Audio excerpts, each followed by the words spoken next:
على عباده الذين اصطفى أما بعد فأعوذ بالله من الشيطان الرجيم بسم الله الرحمن الرحيم فذكر إن الذكرى تنفع المؤمنين وما خلقت الجن والإنس إلا ليعبدون ما أريد منهم من رزق وما أريد أن يطعمون ان اللہ هو الرزاق ذو القوة المتین سبحان ربک رب العزة عما یصفون وسلام علی المرسلین والحمد للہ رب العالمین اللہم صل علی سیدنا محمد وعلی آل سیدنا محمد وبارک وسلم اللہم صل علی سیدنا محمد وعلی آل سیدنا محمد وبارک وسلم اللہم صلی علی سیدنا محمد وعلی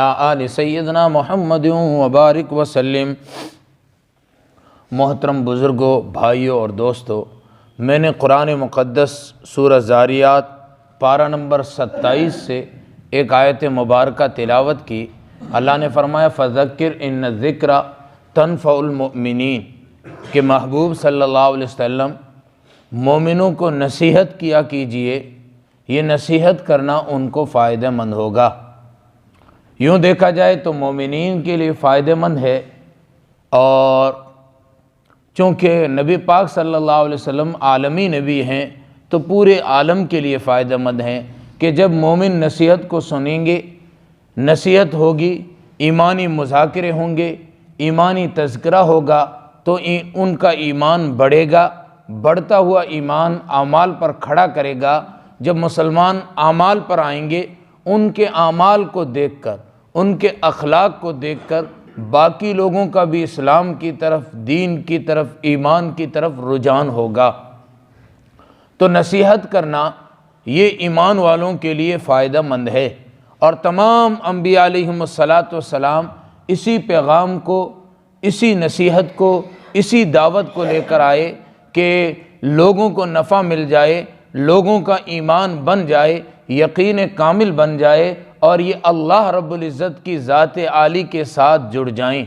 اور یہ آیت مبارکہ ارشاد فرمانے کے بعد آگے اللہ رب العزت نے اگلی آیت میں فرمایا وَمَا خَلَقْتُ الْجِنَّ وَالْإِنسَ إِلَّا لِيَعْبُدُونَ، کہ ہم نے جنات کو اور انسان کو اپنی عبادات کے لیے پیدا کیا ہے، محض اپنی عبادت کے لیے پیدا کیا۔ آگے فرمایا کہ ما ارید منہم من رزق وما ارید ان یطعمون، ہم نے اس لیے پیدا نہیں کیا کہ ہم چاہتے ہیں کہ لوگ کمائیں، رزق کو کمائیں، پیسے کو کمائیں اور ہمیں کھانا کھلائیں۔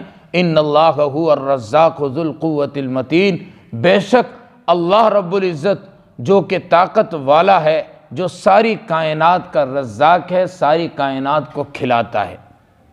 تو اللہ رب العزت نے مقصد بیان کیا کہ میں نے جنات اور انسان کو اپنی عبادت کے لیے پیدا کیا ہے۔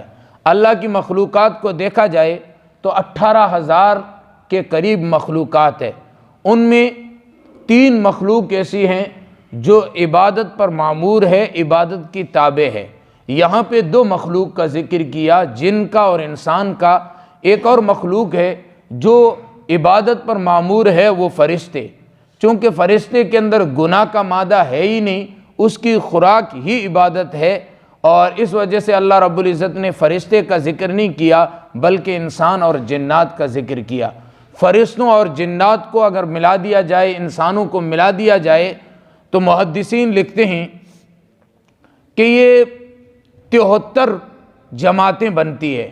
73 میں سے اللہ رب العزت نے فرشتوں کو الگ کر دیا اور انسانوں کو اور جنات کو الگ کر دیا۔ 72 فرشتوں کی طرف چلی گئی اور انسان اور جنات مستثنیٰ ہو گئے۔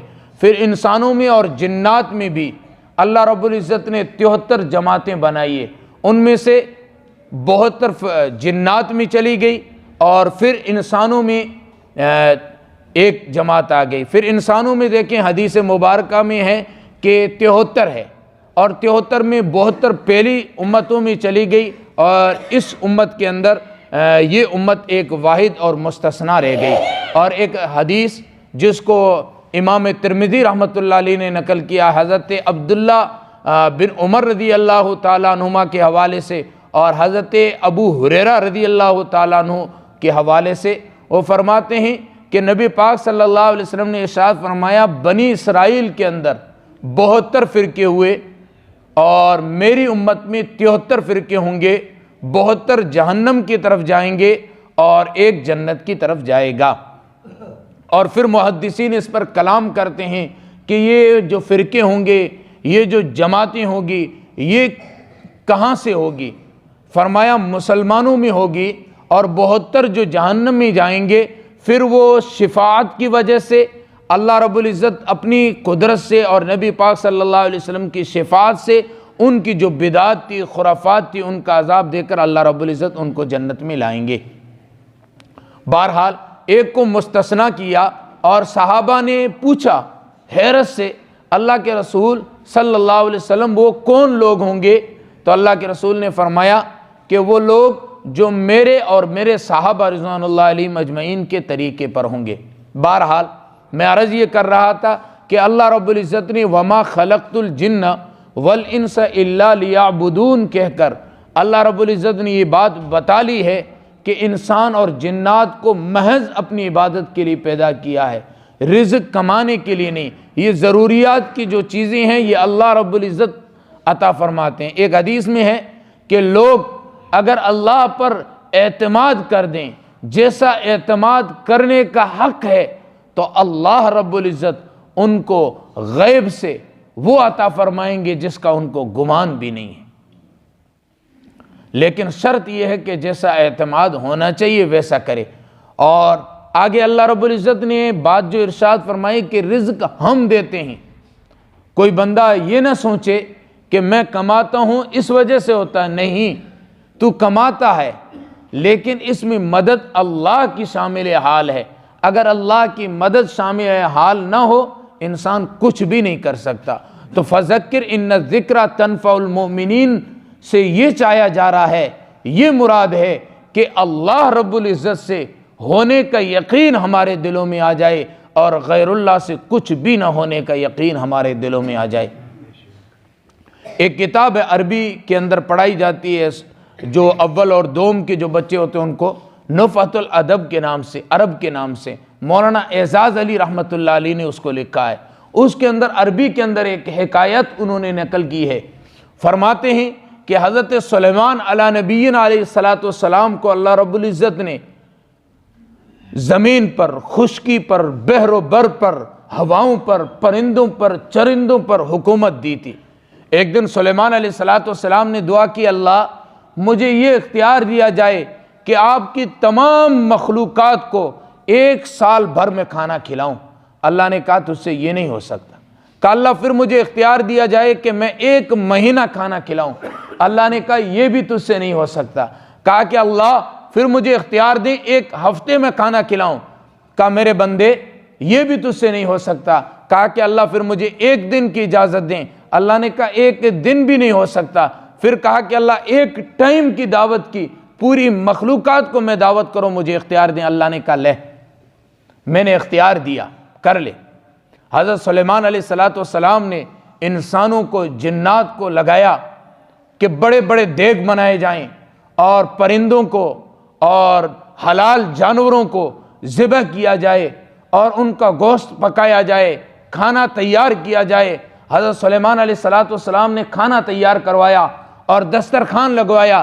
دسترخوان کی مسافت 1 مہینے کی مسافت کے برابر اتنی لمبائی۔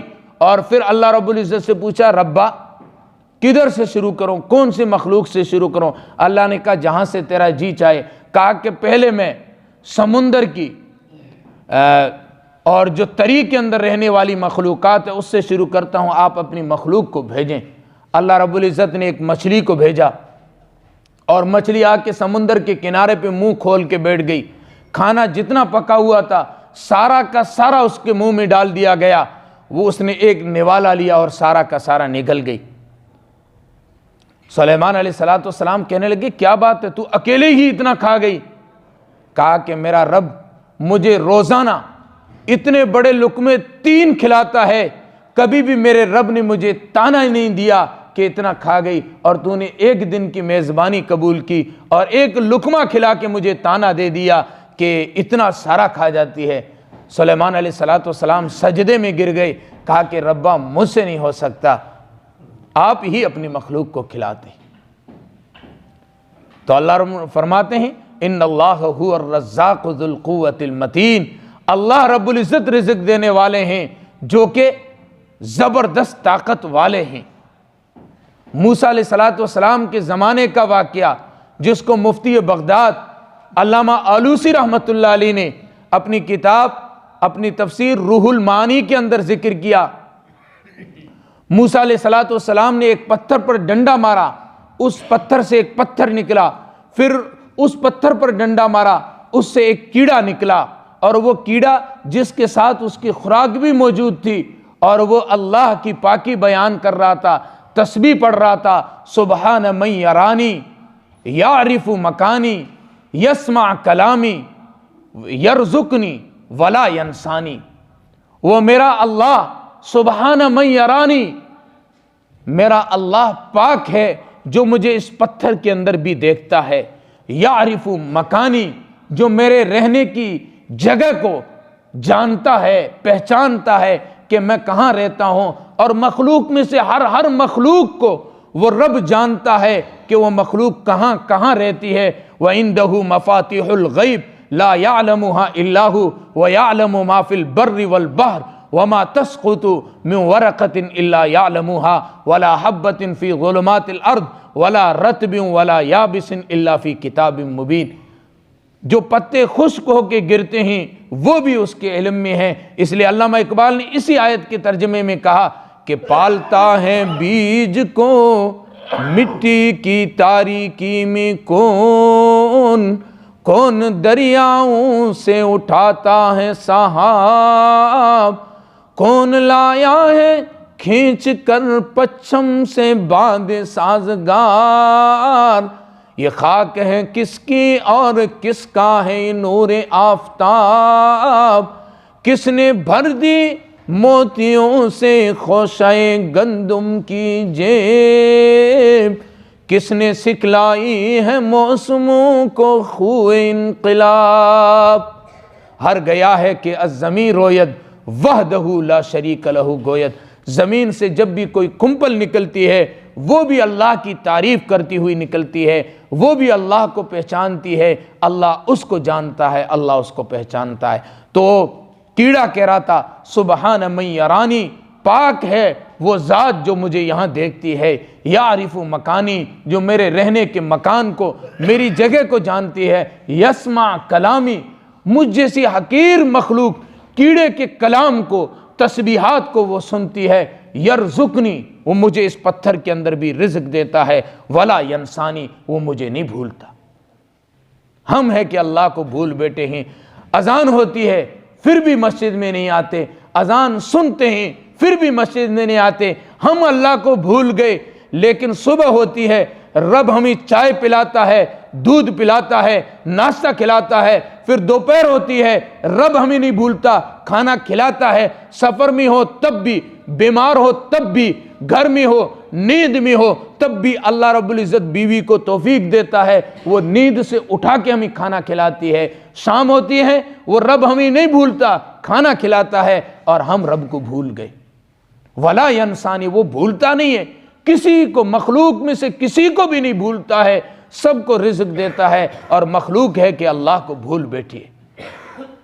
تو اللہ رب العزت قرآن مقدس میں کیا ارشاد فرماتے ہیں کہ ہم نے تمہیں کمانے کے لیے نہیں بھیجا ہے، ہم یہ نہیں چاہتے ہیں کہ تم ہمیں کھانا کھلاؤ، ہم تو خود ہی رزاق ہے، سب کے لیے ہم نے بندوبست کر رکھا ہے۔ کوئی بندہ یہ نہ سوچے کہ میری فیکٹری چلتی ہے، میری دکان چلتی ہے، میری دکان سے اتنے کسٹمر اور اتنے یہ جو مزدور کام کرتے ہیں یہ پلتے ہیں، نہیں، تو بھی اور یہ تیری دکان میں کام کرنے والے اس اللہ کی طرف سے ہے، وہ پالتا ہے، وہ رزق دیتا ہے۔ اس لیے انسان کے پاس جب پیسہ آ جاتا ہے تو انسان کے پاس تکبر بھی آ جاتا ہے، پھر مزدوروں سے، اپنے کام کرنے والوں سے منہ چڑھا کے بات کرتا ہے۔ وہ سوچے جس رب نے مجھے سب کچھ دیا ہے اس نے کبھی مجھ سے منہ نہیں چڑھایا اور کبھی مجھے بھولا نہیں، ولا ینسانی، میں اس کو کیسے بھول جاؤں، اور میں اپنے ماتحتوں کے ساتھ یہ رویہ کیسے اختیار کروں۔ اللہ فرماتے ہیں وما خلقت الجن والانس الا لیعبدون، میں نے جنات کو اور انسان کو محض اپنی عبادت کے لیے پیدا کیا ہے۔ افحسبتم انما خلقناکم عبثا وانکم الینا لا ترجعون، کیا لوگوں نے افحسبتم، اللہ رب العزت سوالیہ لفظ لائے، افحسبتم انما خلقناکم عبثا وانکم الینا لا ترجعون، کیا لوگوں نے یہ گمان کر دیا ہے کہ ان کو عبث یوں ہی بیکار پیدا کر دیا گیا ہے، کیا وہ ہماری طرف لوٹ کر نہیں آئیں گے؟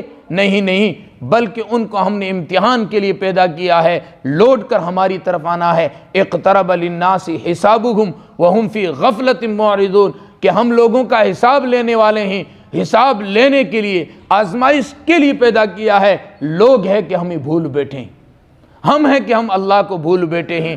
اللہ رب العزت نے زندگی جو دی ہے، یہ زندگی ہمیں اسی لیے دی ہے کہ ہم اللہ کو یاد کریں، اور انسان ہے بھول جاتا ہے۔ تو اسی وجہ سے اس آیت میں، پہلی آیت میں اللہ رب العزت نے یہ بات ارشاد فرمائی فَذَكِّرْ إِنَّ الذِّكْرَى تَنْفَعُ الْمُؤْمِنِينَ، مومنین کے سامنے نصیحت کیا کیجئے، ایمان کے مذاکرے کیا کیجئے، اس سے ان کے ایمان میں بڑھوتری ہوگی، ان کو نفع ہوگا۔